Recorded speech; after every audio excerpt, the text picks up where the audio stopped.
Love this podcast? Support it and sponsor today.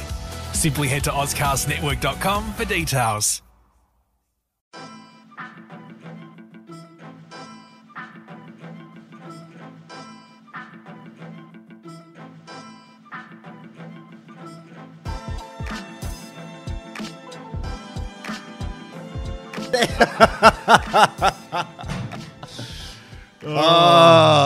We're a bit like Richmond. Inconsistent. Yeah, we dropped off a lot, and we're still here on Grand Final week. We need to make a commitment to one another that we commit to one another. It's like a marriage, isn't it? It's so bad. We can't use being busy as an excuse for not doing podcasts, but we are back for a Grand Final special of Best Team Men and reflect on the year that was. There's a lot to reflect on. We had a really good start to the year. Then we went silent, but we're back. I love you. I'm sorry it's been a while. I think 2020 is going to be a big year for us, and we should really focus on what we're doing now. What do you think? Yep, I'm with you 100%. Obviously, we're going to know your emceeing schedule, and I don't really have a schedule. So you've obviously picked up the Thunderbirds, which is good. Adelaide Thunderbirds has been great this season. It's the end of the second year doing them, which has been good. The season goes pretty quickly. Yep. How many games do they play in a year? At home, I think we had about 8. Okay. And last year it was funny because they didn't win a game last season at all, and it was so heartbreaking. But all of the fans ended up going and supporting them. It was great. This year we won a couple. We won 3. Good. It was good. You should go and support the Thunderbirds. I would like to go to a game. I'm always interested in sports that I don't know a lot about. Yeah. You know, the great thing about the Thunderbirds this year is that some of the players, like Maria Folau, who won the Best and Fairest, she's obviously married to Israel Folau, right? I was going to ask that. Yeah. And she's been outstanding. She's a gun. Like, she won a medal at the World Cup earlier this year, and she's amazing. And with everything that's gone on in her personal life, she's been brilliant. I met Izzy Folau, actually, 2 weeks ago at the awards night. How big is he? Mate, he shook my hand, and I think my hand's broken. His hand is like 3 of my hands put together. He's tall, yeah? Tall. Really nice guy as well. And it's really hard when someone's painted so poorly in the public eye, and he's done a lot of that to himself, but he's a lovely guy. He's actually a lovely guy that just has different beliefs to everybody else, and he's very aggressive with his beliefs. But so how have you been? Yeah, I've been good. Not a lot to report. I got rid of my beard. Yeah, you did, and now you've got a dirty moustache. And last time I saw you on social media, you went to Footy Oval and decided to make a highlights tape. I did, yeah. No, so let me run you through that one. I was sitting at home. Obviously, I've got a fair bit of time on my hands during the week. A lot of my mates work, and I don't. So the sun was out. Yeah, and I thought, you know what, I'm going to go buy a footy, and I went to Rebel Sport and roll in, paid $140 for an official. So you AFL. bought a genuine yellow leather footy. Yeah, got the premiership branding on it and stuff like that. And then, I thought, I might as well put my phone down against my water bottle and take a few clips of me kicking some snags. Yeah, you did well. Yeah. Were they all first take? Okay, so the funny thing is, the one where I flicked it up to myself from the boundary, that was first take. Great. Swear on my existence. Mm-hmm. The regulation 30 metres out from right in front took 3 or 4. And then I went from the Dom Sheed pocket, and then that took me a couple as well. Okay.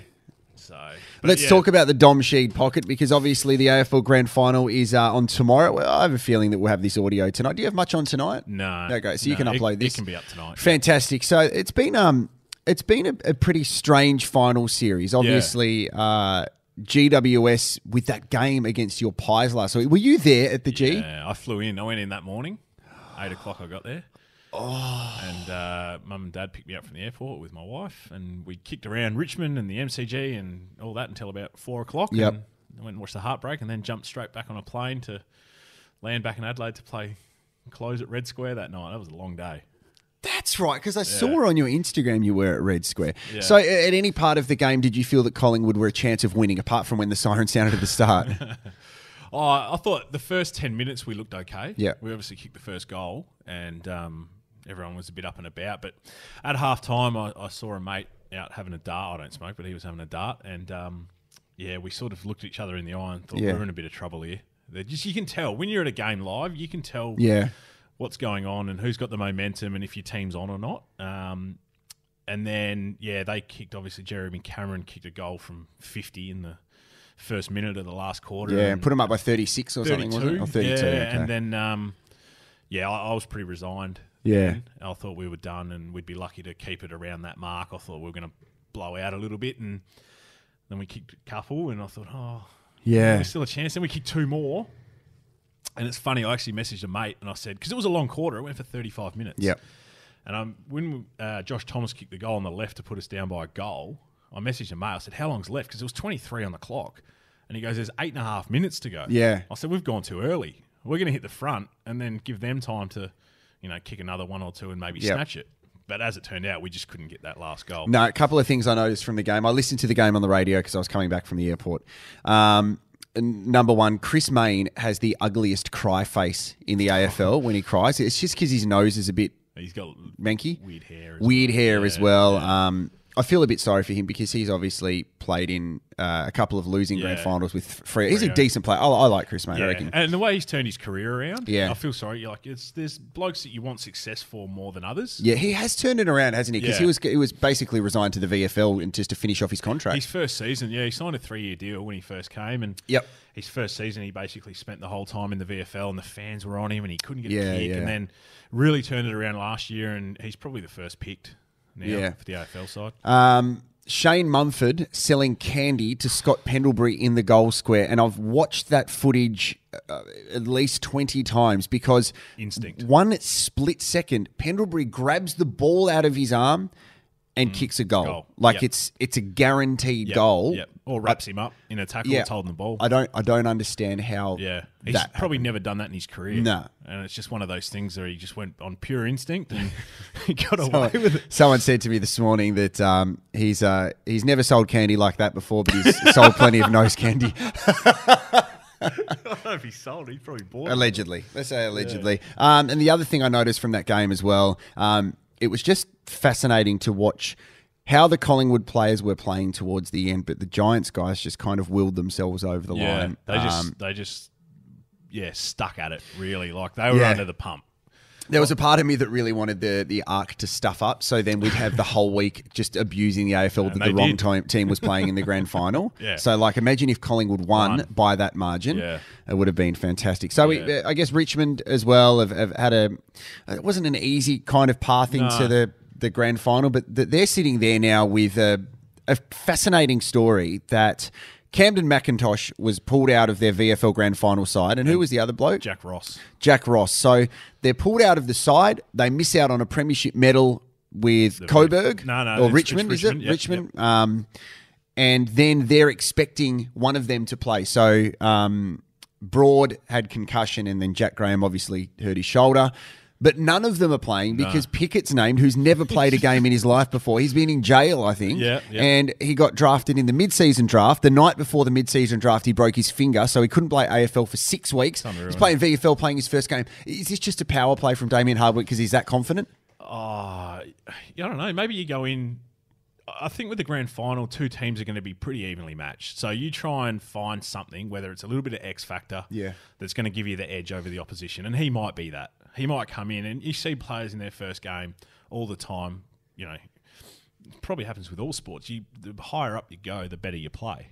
He might be one of those players. And the great thing is nobody can watch his tape of the AFL games that he's played because they don't know. I've got no idea where he's going to play. I don't know if he's a forward or a backman. I mean, he won the medal for the best on ground in the VFL Grand Final, but everyone's like, he only had 20 touches in this year, but he had 9 tackles as well. So you have to assume he's a bit in and under and suits that Grand Final day feel. What do you do for Grand Final day?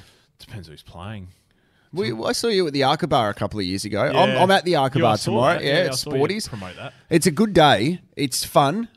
You go there and you get your ticket with a number on it, and if your player kicks a goal, then you get a free beer, which is quite nice. I like sitting at home, and I'm an observer by nature, so I like sitting at home taking it in by myself. I'm not really one to go to a pub and not be able to hear the commentary and watch the game and take it in. But tomorrow I've got Michael Wunke's Bucks party. Jesus, okay. So where are you going? That's up in Wellington. What, are you going to New Zealand? Yeah. Really? No. Where's Wellington? It's just up near Murray Bridge. Oh, okay. Yeah. Okay. I wish we were going to New Zealand. What was your take on the end of the Sandful with Glenelg winning the flag in a pretty lackluster game? It was pretty disappointing. You know what's funny? I wouldn't have thought it was that long between flags for them. Oh, I knew yeah. they had lean years, but what was it, 37? 33. 33 years. So Yep. Westies was 32. Yep. I knew they'd been a long time. Obviously, I was involved down there, but yeah, 33 years is massive. Yeah, it was a bit of a nothing game. I tried to watch it, couldn't get through it. It's interesting. I ran into Bobby Carlisle, who looks like he's eaten about 12 people in the past couple of weeks. He's really blown out. And owns the gyms. He's so weird. Yeah. How does Bobby Carlisle own F45s and he looks like a mattress? It's ridiculous. So anyway, it was quite interesting because he walked out from the crowd and I think this was at about 3/4 time. He said, "Why aren't people fighting?" Yeah. So the Port boys probably didn't play the way that Port Adelaide do. You wonder how much it means to some of those guys as well that haven't played. They've been in and out of the side. Yeah. I was the same. It's a bit token, isn't it? Like, it's almost... It is token. I played in the Hockey Grand Final a couple of weeks ago for the Grange Royals and we lost. And I played about 10 minutes on the field, but I didn't feel as invested as I have most seasons because I've only played about 6 games. So it's like, we didn't. Well, it's kind of like, tied in but not. But Gary Lyon saying that every player on the list doesn't deserve a medal if they win. Yeah, what do you think about that? I agree, 100%. It's different to Premier League because obviously the Premier League is won by winning the season. There's no final. Yeah, I can see that. Whereas, a grand final is a one-off game. Look at the Western Bulldogs. Yeah. A couple of years ago, finished outside the top 4. No one probably gave them a chance. But, they come in, they win the flag. So that one-off game means everything. Yeah, just hearing you speak, then it's probably changed my mind because there was a part of me thinking that Jack Graham maybe deserves a premiership medal because he played in the prelim and got him there. However, you're right because if say that Pickett plays incredible tomorrow, that doesn't say that Jack Graham was going to do that. That's so right. the result could be different. Yeah, and someone on Twitter said. I bet if Gary played all 22 games and then missed out, he'd still feel part of it. Yeah. And you just I tell you right now, West Adelaide under-19s, I played 18 games and played the second semi-final and the prelim and then got dropped for the grand final by my dad. Whoa. Yeah. For Luke Jericho, who ended up getting drafted, so that doesn't matter. Anyway. It was pretty handy, Luke Jericho. He was all right at the So I got dropped for him and he ended up getting drafted, but that's not the point. And how's the relationship with you and your father? It was strained for a while. As it turned out, me playing probably wouldn't have changed the result. We won comfortably. Do you think your dad, John Burgess, listens to that? John Burgess, too busy on Wheel of Fortune. But I can tell you, you don't feel a part of it. I played all season and the finals, and you don't. Yeah. You just do not feel a part of that one game. Yeah, my mentality's funny though because I'll be like, hey, you know what? If we lose a grand final, it's totally fine. I get it. But if we win, I'm the first one to get a medal. Even if I played one game, I want the medal. Yeah, just because I like medals and I never win them. If you're playing it. Yeah, I'm a bit selfish like that. What's going on at the Crows? Yeah, it's interesting. I'll get a game there next year. Well, I mean, look, Jericho might get another chance ahead of you. It's fascinating to see what's happening. I think you know what happens, and this happens in a lot of industries, in the media industry as well. As soon as people see there's a little bit of unrest, other clubs start having a look around. You know what? I like what the Crows are doing, only because they're being very clear on their message for what is the next few seasons. And they're obviously going for youth. Yep. So Alex Keith gets a contract offer from the Bulldogs, which is, I think, 3 or 4 years. Yep. The Crows weren't prepared to offer him that because they probably wanted a shorter term contract. It's the same with Eddie Betts. Jenkins, the same. Sauce. Sam Jacobs, and potentially if Brad Crouch goes. So if you pull that all together, exactly, Greenwood, they're not going to play in their next premiership side because they're not going to win a flag in the next 2 years, the Crows. So if you go, all right, so they're all late 20s, early 30s, we need to make a call right now on what we're doing. The Crows have never really bottomed out because you can't afford to in a city like Adelaide. So they've never really dropped down to get that high draft. It'd be very hard to recover. What they have the opportunity of doing now is letting go these players that they think that they can. So Darcy Fogarty comes in and replaces Josh Jenkins straight away. Yeah. You need to do that. They need to get a ruckman in the Crows because they can't just rely on O'Brien. No. And with the Crouch thing, if they trade Crouch to the Gold Coast and get Lukosius, you'd say that's a win. It's an absolute win for them. It's interesting though because I think that their camp from a couple of years ago is still having lasting effects on the playing group. Yeah, it's weird, isn't it, that can actually happen. It's a big clean out though. I haven't heard of a clean out like that in footy for ages. Do you reckon? I reckon the last time that happened was Malcolm Blight. Yes. In 96 or whatever. That was and then before he took over. 97, 98, they won the flag. So that's right. There's nothing to say it's not going to work. Yeah, Adelaide's a funny place. We need to get everything right in South Australia. The coach needs to be right, the playing group. Otherwise, it's going to be a pretty long couple of seasons. It's funny. I was walking through the mall a couple of Fridays ago. I reckon just after Don had stepped down. Yeah, and I saw you on TV. Yeah, I was going to say. So they asked me who I thought would be a good replacement, and I very tongue in cheek said Ross Lyon because he's got an attractive game style. And would make the fans very happy. Yeah, and then I see last night that they're actually saying he could potentially take the job. He would shake up the Crows. He'd shake up the Adelaide media as well. Yeah, absolutely. It might not be a bad thing. No. So let's talk about tomorrow very quickly. Yes. What I need to hear from you, yep. Because this is our rekindling of our relationship here on Best Team Men. So I need to hear who's going to win the game tomorrow. Yep. By how much? Yep. Who's going to win the Norm Smith medal? Yep. And what is an event that we will talk about from the game? Now that could be on the field. It could be the performance from one of the entertainers. It could be post game. It could be something like that. Okay. Richmond by 27. Yep. I think it'll be a bit of an arm wrestle and they'll kick a couple late. Basher Hooley for Norm. Yep. I reckon he'll rack up plenty off halfback. Yep. And an event, Jeremy Cameron will go goalless. Oh, okay. I think Richmond will win as well, and I reckon they'll win by 15.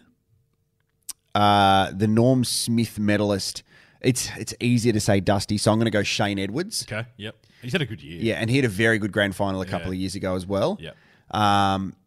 And my event is Mumford will go out swinging. Yeah, I've thought about that because he's done, isn't he, after this? Yeah, he's done, and he'll go out swinging later rather than earlier because he's given away. Yeah, he's given away so many free kicks. Yeah. He'll want to stamp his authority early. He's looked a bit sluggish, hasn't he? Yep. The last sort of couple of finals. Yep. I think what's the bloke? Stephen Martin from Brisbane stitched him up. And then obviously Grundy. 73. 73. Unbelievable. I know. The best thing Mumford did was sell that candy in the goal square. Yeah, that was it. They got ridiculous. him over the line. All right. So this is a commitment where we are back. We're going to keep doing this. We'll do another one next week and reflect on the grand final, and we'll get some structure back to our podcast. Absolutely. And I love you. It's great to see you. It's been good. It's been great. It has been. I'm glad we're back. We've spoken about it for that long. We're back. We're back. And I looked through the messages that I did send you on that video you sent me, and I'm a pig. It's absolutely horrific because look, I used to participate in the Friday Funnies messages, and they're not that funny anymore if you look at them. When you grow up and you have a different perspective on life, it's amazing how things can change your mentality. Yeah. So if you want them, just send Matty a message on his socials. Have a good grand final day. We'll be back next week. Thanks, guys.